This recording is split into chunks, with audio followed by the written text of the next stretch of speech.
Pulse-based fermented foods.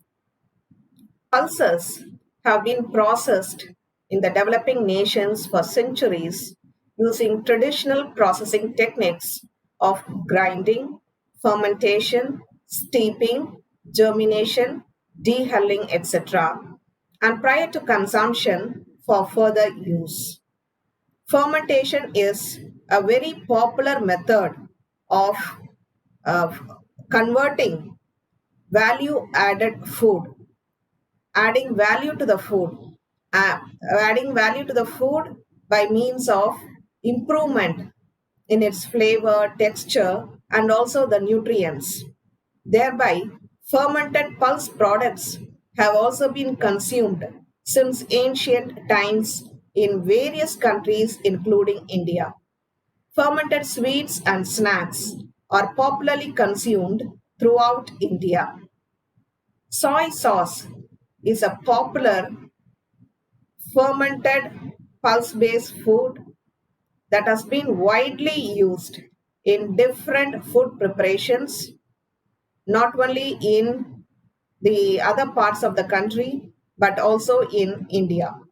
Soy sauce is a dark brown liquid made from a blend of soybeans and wheat that is mainly used as an all purpose seasoning in countries such as Japan, China, and the Far East countries. So, soy sauce is inevitable in most of their preparations. Soy sauces have a salty taste but are lower in sodium than the traditional table salt. The characteristic aroma and flavor of soy sauce is due to the enzymatic activities of yeast and some lactic acid bacilli. As soya beans contain high levels of proteins and oligosaccharides, but no significant level of simple sugars, fermentation by lactic acid bacteria and yeast requires the exogenous saccharidifying enzymes that is supplied by koji, which is nothing but the fungus that is added to the soy sauce preparation or for the fermentation of soy sauce. This is the image of the soy sauce. In general, the pH of the sauce is between 4.6 and 4.8, which means it is acidic, and the typical salt concentration is about 17 to 19%.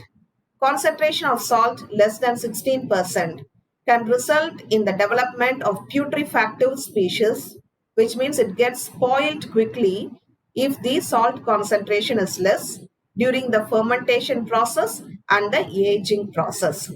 On the contrary, levels greater than 19% interferes with the growth of the halophilic bacteria, which means the bacteria that is capable of growing in high salt concentrations, such as the Pediococcus halophilus and osmotic yeast such as Zygosaccharomyces roxy. Right? So these are some of the microorganisms that are capable of growing in a medium where there is more amount of salt concentration. So the point here is the amount of the salt concentration should be between 17 to 19. It should not be less than 17 or it should not be greater than 19. 17 to 16 is the ambient salt concentration required for the preparation of soy sauce.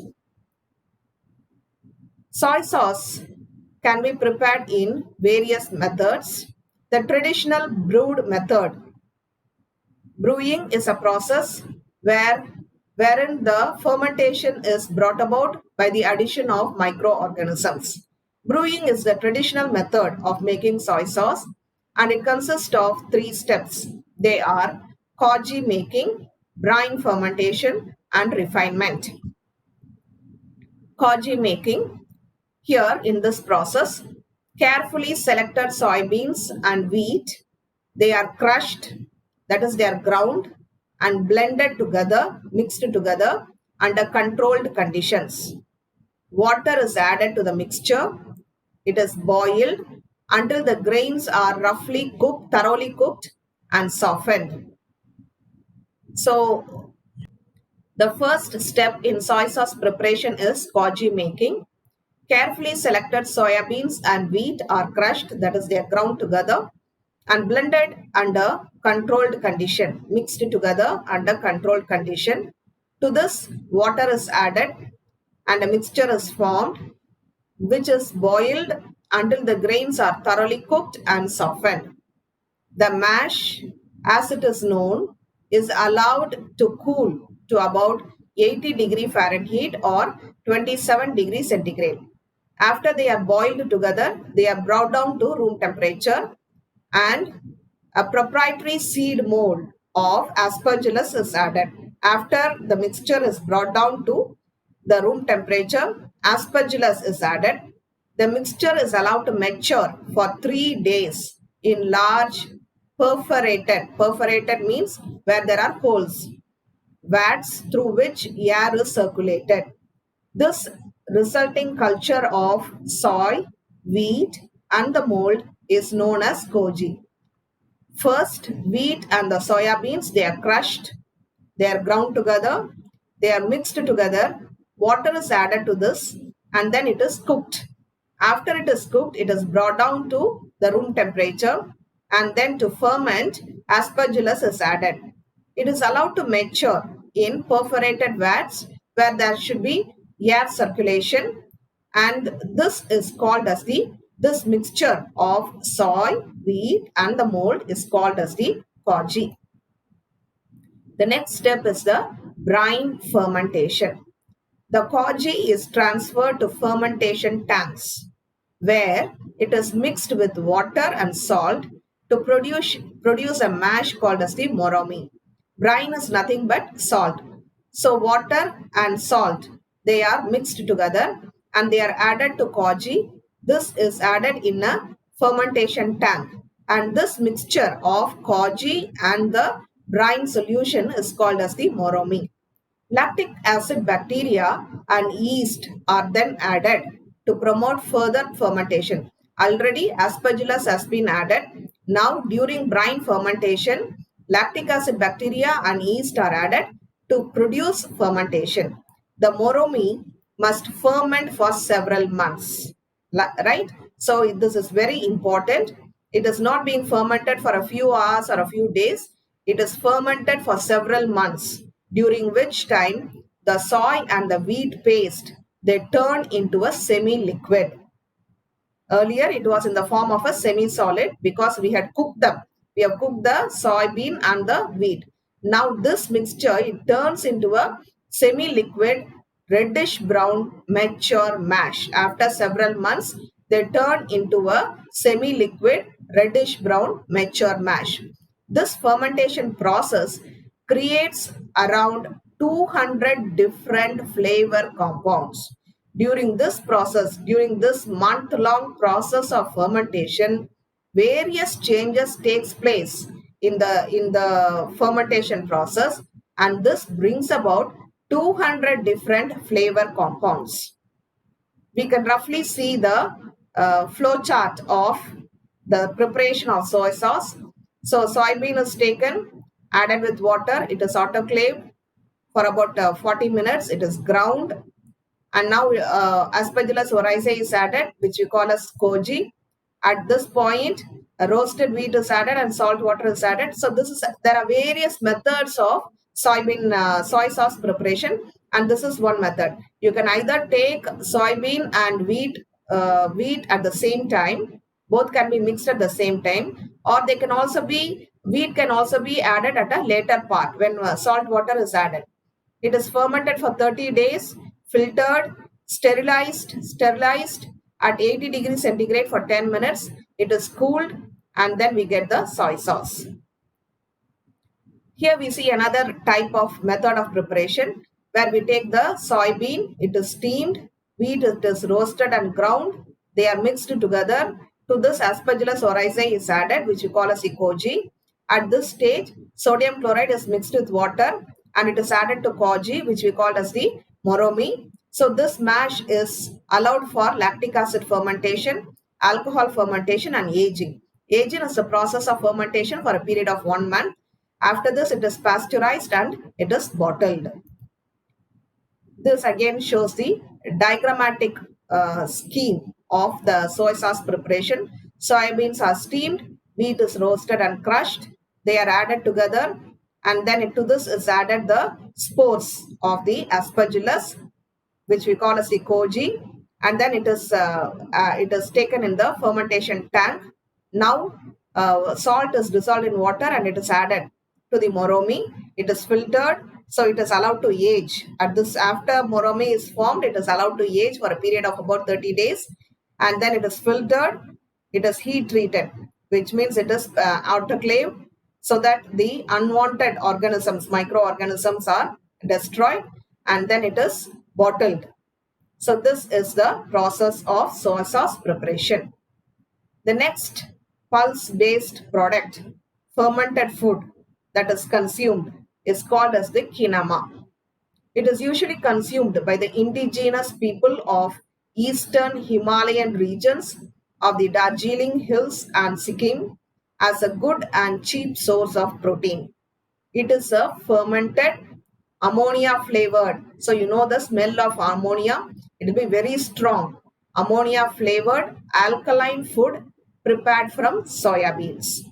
The product of fermented soya bean is salted, deep fat fried, and consumed along with rice and vegetables, like we consume the vattal or the vada. It is also consumed as a soup along with green vegetables. Bacillus subtilis is the predominant microorganism in Kinema. Enterococcus fecum, Candida parapsilosis, and Geotrichum candidum are also involved in the fermentation of this soybean-based preparation. Water-soluble nitrogen and formol nitrogen to total nitrogen content of kinema increased rapidly during fermentation. This is due to the high proteolytic activity of the Bacillus subtilis. Proteolytic is breaking down the protein. The pH rises until the aroma becomes ammonia-like. So the pH becomes more alkaline here. Ammonia concentration may rise up to 200 milligram per 100 gram of kinema, indicating high level of proteolytic activity with the release of free amino acids followed by deamination. The pH rises as high as 8.6 after 32 hours of fermentation. Kinema is slimy and an odorous product of fermentation, is traditionally prepared into a soup that is consumed with rice, but can also be turned into a savory dip or a pungent side dish to be consumed along with rice or bread.